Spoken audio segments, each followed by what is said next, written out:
Hello everyone, नमस्कार। स्वागत है आपका लोधाजी क्लासेस के बीए प्लेटफॉर्म पर।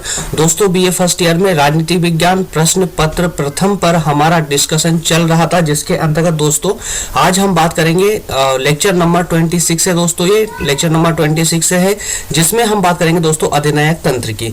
क्योंकि इससे पहले हमारे लोकतंत्र पर डिस्कस कंप्लीट हो चुका था, और हालांकि लोकतंत्र के बाद में दोस्तों हमारा जो लेक्चर था वो था अधिनायक तंत्र, लेकिन कुछ पीपीटी ना बनने के कारण से उसको रोक दिया गया था और उससे पहले राजनीतिक दलों पर एक लेक्चर ले लिया था दोस्तों। तो आज जो हमारा डिस्कस होगा वो अधिनायक तंत्र पर होगा। अधिनायक तंत्र के बाद में दोस्तों हम फिर जो है इसके जो दबाव समूह है उन पर भी डिस्कस करेंगे। ठीक है दोस्तों, तो जो हमारे प्लेटफॉर्म पर पहली बार आए हैं उनको बता दूं दोस्तों कि हमारे इस प्लेटफॉर्म पर बीए के सभी सब्जेक्टों को विद नोट्स पढ़ाया जा रहा है, और जिसमें आपके डाउट सॉल्विंग के लिए हम आपको व्हाट्सएप और कॉल की फैसिलिटी भी प्रोवाइड करते हैं। और साथ ही साथ में दोस्तों आप हमारे हमारे नोट्स को जो है टेलीग्राम ग्रुप लोधाजी क्लासेस को ज्वाइन करके आप हमारे सभी क्लास नोट्स को डाउनलोड कर सकते हैं, और साथ ही साथ में हमारे सभी लेक्चरों की लिंक डेली अपडेट भी आप टेलीग्राम ग्रुप पर ही पा सकते हैं। इसका अर्थ ये कि दोस्तों अगर आप हमारे साथ बीए फर्स्ट ईयर से लास्ट ईयर तक अर्थात बीए सेकेंड ईयर और थर्ड ईयर का भी अध्ययन हमारे साथ कंटिन्यू करना चाहते हैं सभी विषयों से संबंधित, तो जल्दी से हमारे टेलीग्राम ग्रुप को ज्वाइन कर ले, जहां पर आपको हमारे सभी लेक्चर की लिंक प्रोवाइड होती है। दोस्तों, इसके अलावा हम जो बीए के सिलेबस को कवर कर रहे हैं दोस्तों, वो यूपीएससी के दृष्टिकोण को दृष्टिगत रखते हुए हम सभी सब्जेक्टों को पूरे विस्तार पूर्वक और जितना हो सकता है, जितना पॉसिबल हो उतना आसान भाषा में हम आपको ये प्रोवाइड करते हैं दोस्तों। ठीक है, चलिए शुरू करते हैं दोस्तों अपना आज का सेशन शुरू करेंगे। इसमें दोस्तों अगर आपको कोई लेक्चर ढूंढने में प्रॉब्लम आ रही है तो आप हमारी प्लेलिस्ट को सर्च कर सकते हैं। चैनल में जाइए, प्लेलिस्ट देखिए दोस्तों, आपके सभी सब्जेक्ट की अलग अलग प्लेलिस्ट बना दी गई है, जहां पर आप हमारे सभी लेक्चरों को क्रम अनुसार देख सकते हैं। और यदि आप हमारे साथ अपने डाउट हमारे साथ शेयर करने के लिए अगर आप हमसे व्हाट्सएप द्वारा जुड़ना चाहते हैं, व्हाट्सएप पर ज्वाइन करना चाहते हैं, तो व्हाट्सएप नंबर है दोस्तों, और टेलीग्राम पर लोधाजी क्लासेस नाम से ग्रुप बना दिया गया है, जिसे ज्वाइन करके आप हमारे सभी नोट्स को डाउनलोड आसानी से कर सकते हैं। चलिए दोस्तों शुरू करते हैं सेशन अपना। इसके अंतर्गत दोस्तों आज हम देख लेते हैं कि आज का हमारा पूरा इस लेक्चर का सारांश क्या है, इस पूरे टॉपिक का सारांश क्या है, जिसमें हमें क्या क्या पढ़ना है। तो दोस्तों अधिनायक तंत्र या अधिनायकवाद या तानाशाही, दोस्तों इनका ये एक ही नाम है, इसमें आपको कंफ्यूज होने की आवश्यकता नहीं है। चाहे एग्जाम में आपको अधिनायक तंत्र कह दिया जाए या अधिनायकवाद कह दिया जाए या तानाशाही, तीनों का एक ही अर्थ निकलता है। तो दोस्तों इस पूरे टॉपिक के अंदर हमें क्या क्या पढ़ना है इस पर जरा हम देख लेते हैं। तो दोस्तों हमारा ये पूरे टॉपिक का सारांश है, इसके तहत हम अपने पूरे लेक्चर को कंप्लीट करेंगे। सबसे पहले दोस्तों हम देखेंगे अर्थ या व्याख्या, उसके बाद हम देखेंगे इसके लक्षण, अधिनायक तंत्र के लक्षण, और फिर हम इस डिस्कस करेंगे इसके गुण और दोषों पर, और लास्ट में दोस्तों देखेंगे हम निष्कर्ष। मेरे प्यारे दोस्तों, आपको ये बात अच्छे से पता होना चाहिए कि जिस प्रकार से हमें एग्जाम में आंसर राइटिंग करनी होती है, उसी फॉर्मेट में मैं आपको ये लेक्चर प्रोवाइड करता हूं। उसी फॉर्मेट में देखिए, जिस प्रकार से जब आप किसी भी प्रश्न का उत्तर लिखना प्रारंभ करते हैं दोस्तों, तो सबसे पहले आप उस आंसर की दोस्तों व्याख्या करते हैं या उसका अर्थ लिखेंगे। ठीक है, व्याख्या या अर्थ लिखेंगे, उसके बाद ही उसके मेन पार्ट्स पर जो पूछा गया है उन पर मूव करेंगे। जैसा कि आज के हमारे इस लेक्चर का अहम पार्ट है इसके लक्षण और गुण दोष, लेकिन इनका डिस्कस करने से पहले इसका अर्थ समझना बहुत आवश्यक है। जब तक अर्थ हमें पता नहीं होगा, हम इसके मूल तत्वों तक नहीं पहुंच पाएंगे, इसके मूल भावना तक नहीं पहुंच पाएंगे। और उसी प्रकार से गुण दोष का भी अगर हमें डिस्कस करना है तो हमें इसके लक्षण या तत्व का पता होना आवश्यक है। और एट लास्ट में दोस्तों हम प्रश्न के उत्तर में हम निष्कर्ष देते हैं, और निष्कर्ष देना भी चाहिए अगर आपको अच्छे नंबर प्राप्त करना है तो। ठीक है, चलिए दोस्तों तो बढ़ते हैं आगे और एक एक करके इनका डिस्कस करना प्रारंभ करते हैं। सबसे पहले हम देखेंगे इसके अर्थ या व्याख्या। तो दोस्तों अर्थ के अंतर्गत देखिए, सबसे पहले आप इसको स्लाइड पर देखिए दोस्तों, स्लाइड पढ़िए, इसके बाद में आपको इसका व्यवहारिक अर्थ समझाते चलूंगा। दूंगा जिससे आपके माइंड में कोई भी कंफ्यूजन नहीं बचेगी। चलिए, सबसे पहले अधिनायकवाद व शासन व्यवस्था वह शासन व्यवस्था है, माफ करना मिसप्रिंट है। अधिनायक तंत्र वह शासन व्यवस्था है जिसमें एक व्यक्ति या दल विशेष का असीमित शासन होता है। कहने का अर्थ है कि अधिनायकवाद या अधिनायक तंत्र एक ऐसी शासन व्यवस्था होती है दोस्तों जिसके अंतर्गत एक व्यक्ति का या एक दल का शासन होता है या संपूर्ण शक्तियां या असीमित शक्तियां उसी व्यक्ति या उसी दल में निहित होती है। अधिनायक तंत्र में राज्य सत्ता एक व्यक्ति विशेष में निहित होती है और शासन सत्ताधारी व्यक्ति की इच्छा के अनुसार ही चलता है। ठीक है ना। शासन वर्ग की शक्तियों की कोई सीमाएं नहीं होती है, वह निरंकुश शासक के रूप में कार्य करता है या शासन करता है। तो इस स्लाइड से, इस पॉइंट से हमें क्या अर्थ निकलता है कि ये अधिनायक तंत्र जो शासन व्यवस्था है वो एक ऐसी शासन व्यवस्था होती है जिसमें एक व्यक्ति के हाथों में ही संपूर्ण शक्ति होती है या संपूर्ण शासन व्यवस्था की जितनी शक्ति होती है वो एक ही व्यक्ति के हाथों में निहित होती है और वो व्यक्ति अपने अनुसार ही शासन का संचालन करता है। ठीक है। तो इसको लेकर के दोस्तों कुछ विद्वानों ने इनकी परिभाषाएं दी है, अधिनायक तंत्र की परिभाषा दी है। उनमें से एक न्यूमैन साहब है और उनका कहना है कि अधिनायक तंत्र से हमारा अभिप्राय एक ऐसे व्यक्ति या व्यक्तियों का समूह अर्थात दल के शासन से है। तो हम यहाँ पर समूह को छोड़ रहे हैं, समूह हम बेसिकली ऐड कर लेंगे, लेकिन समझने के दृष्टिकोण से हम कह सकते हैं कि अधिनायक तंत्र से हमारा अभिप्राय एक ऐसे व्यक्ति के शासन से है जो राज्य सत्ता में बलपूर्वक अधिकार कर लेता है। समझ रहे ना। अर्थात ये कि जो अधिनायक तंत्र के अंतर्गत जो शासक वर्ग होता है मेरे प्यारे दोस्तों, वो शासक वर्ग के अंतर्गत वो शासन को जो प्राप्त करता है वो किसी निर्वाचन के द्वारा नहीं करता बल्कि बलपूर्वक अधिकार करता है, उस पर बलपूर्वक अधिकार करता है। इसका उदाहरण दोस्तों अभी का उदाहरण आपको जो है यहाँ पर खाड़ी देशों में देखने को मिल जाएगा। इसके अलावा दोस्तों अफगानिस्तान में आप देख ही रहे हैं। ठीक है। तो इसका असीमित रूप से प्रयोग करते हैं। ठीक है। तो जो अधिनायक तंत्र के अंतर्गत जो शासक वर्ग होता है वो शासक वर्ग दोस्तों शासन पर बलपूर्वक अधिकार करता है और साथ ही साथ में जो है वो उस शासन की शक्तियों का असीमित रूप से प्रयोग करता है। तो कुल मिलाकर हम यह कह सकते हैं, इनकी परिभाषा से हमें यह ज्ञात होता है कि अधिनायक तंत्र एक ऐसी शासन व्यवस्था है जिसमें एक ही व्यक्ति के पास में संपूर्ण शक्ति होने के कारण वो उन शक्तियों का प्रयोग असीमित रूप से करता है अर्थात उस पर किसी का नियंत्रण नहीं होता है। ठीक है। और एक और परिभाषा है दोस्तों फोर्ड साहब के अनुसार। फोर्ड ने कहा है, फोर्ड के अनुसार राज्य के अध्यक्ष द्वारा असाधारण तथा विधान उत्तर सत्ता प्राप्त कर लेना ही अधिनायक तंत्र है। कहने का अर्थ है कि राज्य के अध्यक्ष के द्वारा अर्थात वही निरंकुश शासक के द्वारा असाधारण या विधान सत्ता प्राप्त कर लेना, मतलब कुल मिलाकर वही है कि दोस्तों असाधारण रूप से अनुचित रूप से सत्ता को प्राप्त कर लेना ही अधिनायक तंत्र की श्रेणी में आता है। ठीक है। चलिए इसके बाद दोस्तों अब हम देखेंगे, देखिए अभी हमने इसका जो है एक सामान्य अर्थ देख लिया है। अधिनायक तंत्र का सामान्य अर्थ क्या हो सकता है या निरंकुश शासन का सामान्य अर्थ क्या हो सकता है या अधिनायकवाद का सामान्य अर्थ क्या हो सकता है, इस पर हमने अच्छे से डिस्कस कर लिया है और अब आप भी भली भांति रूप से व्यवहारिक रूप से समझ चुके हैं कि अधिनायक तंत्र क्या होता है। ठीक है। अब इसके बाद अब दोस्तों हम इसके लक्षणों को देखेंगे और इसके लक्षणों के तहत ही हमारे बारीक कंसेप्ट पूरे क्लियर होते चलेंगे। बस आप ध्यान से पूरे फुल कॉन्सेंट्रेशन के साथ में बने रहे पूरे सेशन के एंड तक और फिर आप देखेंगे दोस्तों कि आपका यह अधिनायक तंत्र वाला टॉपिक 100% क्लियर हो चुका है। 100% दोस्तों इस लेक्चर को देखने के बाद में इस पृथ्वी की किसी भी किताब से आप इस टॉपिक को पढ़ेंगे तो मैं प्रॉमिस करता हूं कि आपको वो टॉपिक एक ही बार पढ़ने में पूरा समझ आएगा, क्योंकि सभी टर्मिनोलॉजी जो भी जितनी महत्वपूर्ण टर्मिनोलॉजी होती है वो सब इस लेक्चर में मैं आपके लिए लेकर आ चुका हूं। ठीक है। चलिए सबसे पहले दोस्तों अब हम बात करेंगे अधिनायक तंत्र के लक्षणों के अंतर्गत। तो इसमें 1 बाय 1 करके कुछ पॉइंटों को देखेंगे दोस्तों। इसके लक्षण अर्थात इसके तत्व या आधार भी हम कह सकते हैं। ठीक है। तो इसमें सबसे पहला इसका जो लक्षण है दोस्तों वो है अधिकारवाद। उसके बाद हम बात करेंगे एक नेता का शासन। इसके तुरंत बाद दोस्तों प्रजातंत्र का विरोध और व्यक्तिगत स्वतंत्रता का शत्रु, जनमत निर्माण के साधनों पर कठोर नियंत्रण और उग्र राष्ट्रवाद में विश्वास, और लास्ट है दोस्तों युद्ध और औपनिवेशिक विस्तार।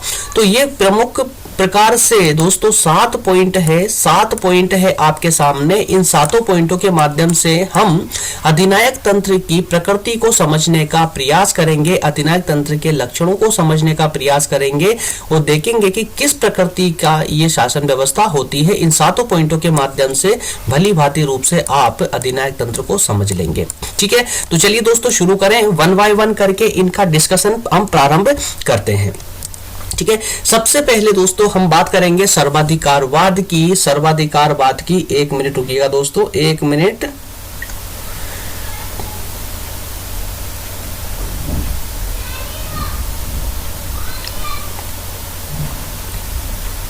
ओके, तो सबसे पहले दोस्तों हम बात करेंगे अधिकारवाद की, सर्वाधिकारवाद की, माफ करना, सर्वाधिकारवाद। तो सर्वाधिकारवाद क्या होता है दोस्तों? इसके अंतर्गत अधिनायक तंत्र में राज्य का स्वरूप सर्वाधिकारवादी हो जाता है और नागरिक जीवन के प्रत्येक क्षेत्र पर उसका नियंत्रण होता है। अर्थात ये कि जैसा कि आप इसके अर्थ में बहुत अच्छे से समझ चुके हैं कि अधिनायक तंत्र शासन व्यवस्था जो होती है उसमें एक ही व्यक्ति का प्रभुत्व होने के कारण, दोस्तों संपूर्ण शासन व्यवस्था पर एक ही व्यक्ति का प्रभुत्व होता है, एक ही व्यक्ति का अधिकार होता है, सभी शक्तियों को वो अपने अनुसार प्रयोग करता है। तो इस प्रकार से हम कह सकते हैं कि ये जो शासन व्यवस्था होती है, अधिनायक तंत्र की शासन व्यवस्था जो होती है वो सर्वाधिकारवादी होती है, अर्थात सभी अधिकार उसी शासक के अधीन होते हैं और उस पर किसी का नियंत्रण नहीं होता है। और जब कभी दोस्तों ऐसा होता है कि शासन की संपूर्ण शक्तियां एक ही व्यक्ति या एक ही शासक में निहित हो जाए तो वहां पर नागरिक जीवन के प्रत्येक क्षेत्र पर उसी का नियंत्रण हो जाता है, उसी शासक वर्ग का नियंत्रण हो जाता है। ऐसे राज्य का विरोध करने या आदेशों के विपरीत आचरण करने का अधिकार भी किसी को नहीं होता है। इसमें दोस्तों आपको अच्छे से पता है दोस्तों कि जब हम अधिनायक तंत्र की बात करते हैं तो 2 व्यक्तियों का नाम विशेष करके सामने आता है, एक है हिटलर और एक मुसोलिनी है। ठीक है, तो उसी में मुसोलिनी का कहना था कि सब कुछ राज्य के अंदर है, राज्य के बाहर कुछ भी नहीं है और राज्य के विरुद्ध भी कुछ नहीं। इसका अर्थ होता है दोस्तों कि जो कुछ है राज्य है। ठीक है, जो कुछ है राज्य है और राज्य जो करेगा वो उचित ही होगा।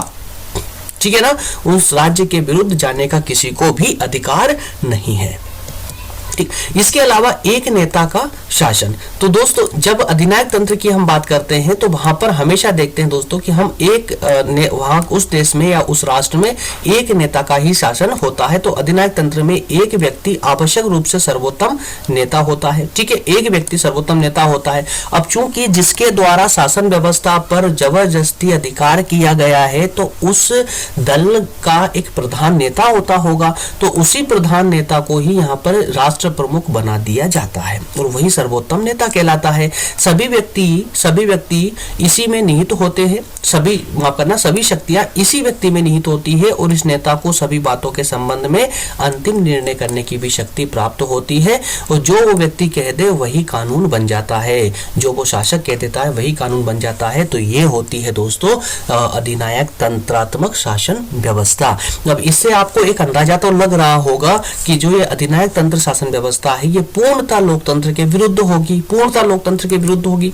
ठीक है ना। चलिए नेक्स्ट बात करेंगे दोस्तों हम प्रजातंत्र का विरोध। देखिए प्रजातंत्र, इसी पर हमने बात की थी, प्रजातंत्र या लोकतंत्र या प्रजातंत्र, तो इसका हमेशा निरंकुश शासन तंत्र में विरोध ही किया जाता है। प्रजातंत्रात्मक शासन व्यवस्था का अधिनायक तंत्र में हमेशा विरोध देखने को मिलता है दोस्तों। तो अधिनायक तंत्र प्रजातंत्र की विरोधी शासन प्रणाली है, क्योंकि प्रजातंत्रात्मक शासन प्रणाली में या लोकतंत्र शासन प्रणाली में जो नेता होता है, जो शासक होता है, वो जनता के द्वारा निर्वाचित होकर आता है, जबकि अधिनायक तंत्र में ऐसा नहीं होता है, बल्कि अधिनायक तंत्र में तो शासन पर जबरदस्ती है ना बलपूर्वक कब्जा किया जाता है। तो अधिनायक तंत्र के समर्थकों के अनुसार लोकतंत्र एक सड़ा हुआ शब्द तथा संसद बकवास की दुकानें हैं। तो अधिनायक तंत्र के जो समर्थक हैं, जो अधिनायक तंत्र को में विश्वास रखते हैं, उनका लोकतंत्र के लिए क्या कहना है दोस्तों? तो वो लोकतंत्र के लिए क्या कहते हैं कि लोकतंत्र एक सड़ा हुआ शब्द है।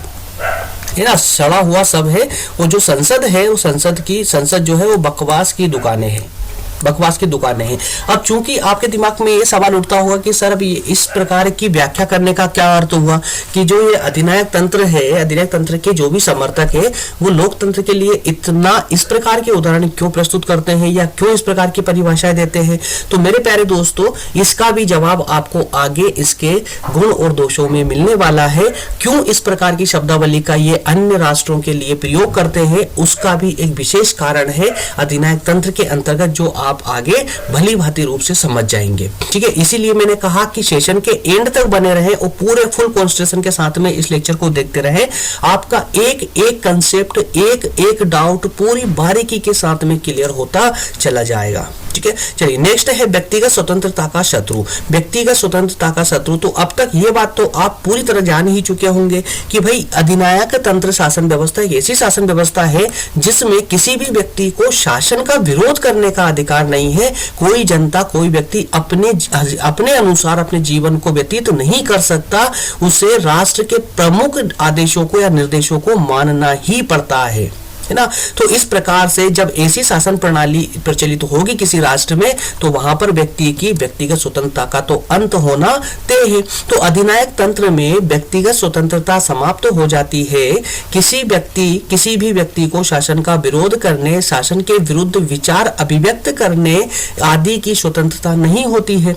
समाचार पत्रों तथा प्रचार के अन्य साधनों पर भी अधिनायक का ही नियंत्रण होता है दोस्तों। तो जितने भी ये प्रचार के संसाधन होते हैं, इन सभी प्रचार के संसाधनों पर भी अधिनायक तंत्र अर्थात कि उसी शासक का अधिकार होता है या नियंत्रण होता है। और संपूर्ण प्रचार के जितने संसाधन है वो सब के सभी दोस्तों सिर्फ शासक या शासन के समर्थन में ही प्रचार करते हैं।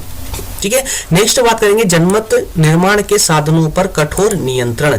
जनमत निर्माण क्या होता है मेरे प्यारे दोस्तों? जनमत निर्माण का मतलब होता है कि जनता के विचार, भाई जनता के विचार क्या है, उन विचारों पर कठोर नियंत्रण रखा जाता है शासक वर्ग के द्वारा।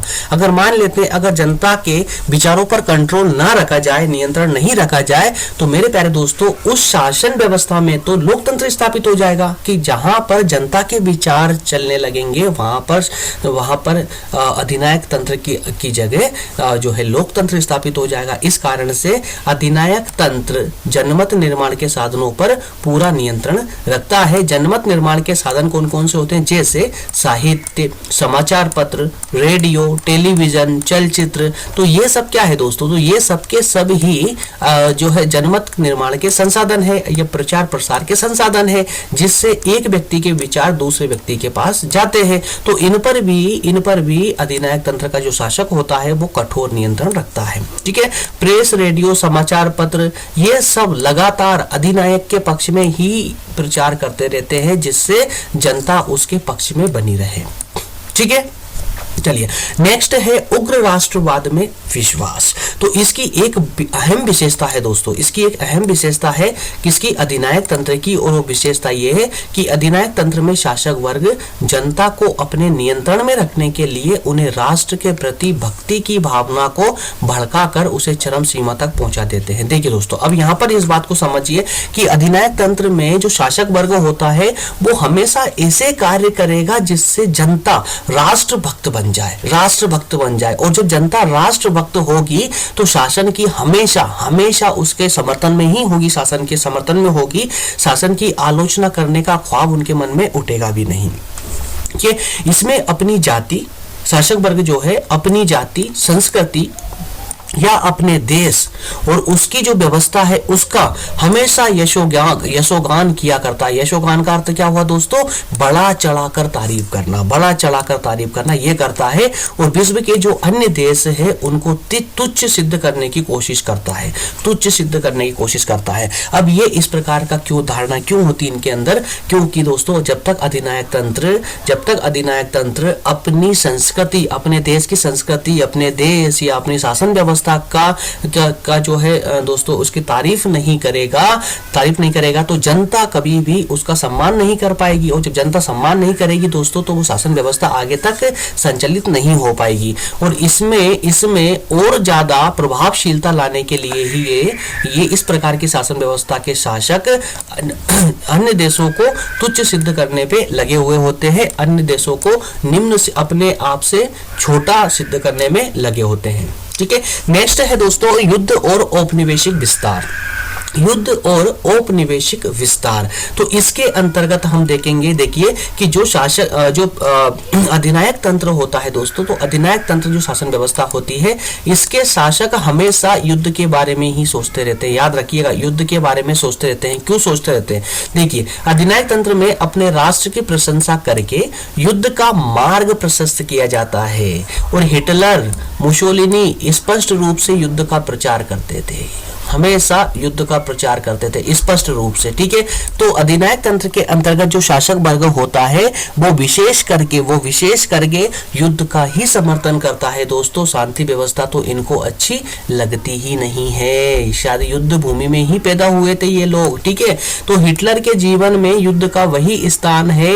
हिटलर के जीवन मतलब हिटलर का ऐसा कहना है कि व्यक्ति के जीवन में युद्ध का वही स्थान है जो स्त्री के जीवन में मातृत्व का स्थान होता है। ठीक है, तो अधिनायक तंत्र में तानाशाह अपने देश की आर्थिक उन्नति करने और अपनी महत्वाकांक्षाओं की पूर्ति करने के लिए औपनिवेशिक विस्तार की नीति को अपनाते हैं। अर्थात ये कि अधिनायक तंत्र के जो शासक होते हैं वो अपने देश के विकास करने के लिए, अपना देश का विकास करने के लिए खुद की क्वालिटी इंप्रूव करने की अपेक्षा अपनी खुद की जो गुणवत्ता है वो तो नहीं बढ़ाएंगे, बल्कि दूसरे क्षेत्रों पर औपनिवेशिक विस्तार बढ़ाते हैं, दूसरे क्षेत्रों पर अधिकार करके और जो है औपनिवेशिक विस्तार करने का प्रयास हमेशा ये करते रहते हैं। तो इस प्रकार की ये शासन व्यवस्था होती है मेरे प्यारे दोस्तों, अधिनायक तंत्र जिसको हम कहते हैं, जिस अधिनायक तंत्र जिस नाम से जानते हैं। हालांकि अब विश्व के कुछ ही देशों में ये चलती है, बाकी अब नहीं है। लगभग विश्व के सभी देशों में अब प्रजातंत्र शासन व्यवस्था को अपना लिया गया है, लोकतंत्र को अपना लिया गया है ना। लेकिन इससे पूर्व समय की अगर हम बात करें तो पूर्व समय में अधिकांश देशों में दोस्तों ये अधिनायक तंत्र ही स्थापित था। ठीक है, तो दोस्तों अब मुझे आप लोग कमेंट करके बताएंगे कि वर्तमान में ऐसा कौन सा देश है दोस्तों, वर्तमान में ऐसा कौन सा देश है जहां पर ये अधिनायक तंत्र की शासन व्यवस्था संचालित है। ठीक है, ऐसे किसी भी एक देश का नाम मुझे आप कमेंट सेक्शन में बताएंगे जो वर्तमान में बहुत ज्यादा प्रचलित रहा है। ठीक है, और मैं इसका वर्णन स्टार्टिंग में कर भी चुका हूं। चलिए दोस्तों, ये हमारा प्रथम भाग था। नेक्स्ट भाग में, इसके सेकंड भाग में हम डिस्कस करेंगे अधिनायक तंत्र के गुण और दोष और निष्कर्ष के बारे में। तो 3 पॉइंट जो है बचेंगे इसके, अधिनायक तंत्र के गुण, अधिनायक तंत्र के दोष और अधिनायक तंत्र की जो है निष्कर्ष के बारे में दोस्तों हम इस पर डिस्कस करेंगे। तो अभी तक हमने जो डिस्कस किया है इसके लक्षणों पर, अर्थ और परिभाषा पर। ठीक है, तो चूंकि ये थोड़ा लंबा लेक्चर हो जाएगा इसलिए मैं नहीं चाहता हूं कि आपको थोड़ा सा भी बोरियत महसूस हो, क्योंकि लेक्चर बहुत इंपॉर्टेंट है, पूरे कंसेप्ट बहुत समझ लायक है दोस्तों। तो अभी हम इसके अंतर्गत एक सेकंड थोड़ा इसको इरेज कर देते ताकि आपको क्लियर नजर आए। तो इसमें अभी तक दोस्तों हमारा अर्थ कंप्लीट हो चुका है और लक्षण कंप्लीट हो चुके हैं। 2 पॉइंट हम इसमें कंप्लीट कर चुके हैं। अब नेक्स्ट में जो बात करेंगे दोस्तों हम गुण और दोष और निष्कर्ष, ये 2 पॉइंट हमारे बच जाते हैं। तो इन 2 या 3 पॉइंटों पर हम नेक्स्ट पार्ट में डिस्कस करेंगे। तो बहुत जल्दी इसका भी सेकंड पार्ट भी अपलोड कर दिया जाएगा, डिस्क्रिप्शन में इसकी लिंक आपको मिल जाएगी। उसको तुरंत बाद दोस्तों आपको ब्रेक नहीं लेना है, आप 5-10 मिनट का ब्रेक ले सकते हैं चाय पानी के लिए, बाकी आपको तुरंत इस लेक्चर को भी कंप्लीट करना है, दोनों भाग को एक साथ ही कंप्लीट करना है। और दोस्तों मेरा विशेष आग्रह है कि टेलीग्राम से इन नोट्स को, पीडीएफ नोट्स को डाउनलोड करके अपने नोट्स बनाते रहे।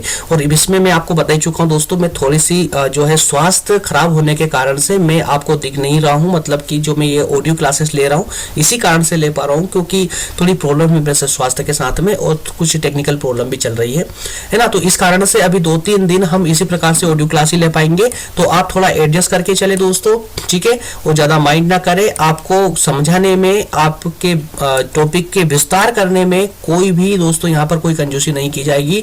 मैं पूरा जितना आपको वीडियो क्लास में समझाता हूँ, इस ऑडियो लेक्चर में भी आपको मैं उसी प्रकार से सारे कंसेप्ट क्लियर करूंगा। निश्चिंत रहे, बस थोड़े स्वास्थ्य के कारण मैं आपको वीडियो क्लासेस नहीं प्रोवाइड कर पा रहा हूँ। ठीक है, चलिए दोस्तों मिलते हैं नेक्स्ट पार्ट में। डिस्क्रिप्शन में लिंक है, जल्दी से उसको देखें। ठीक है।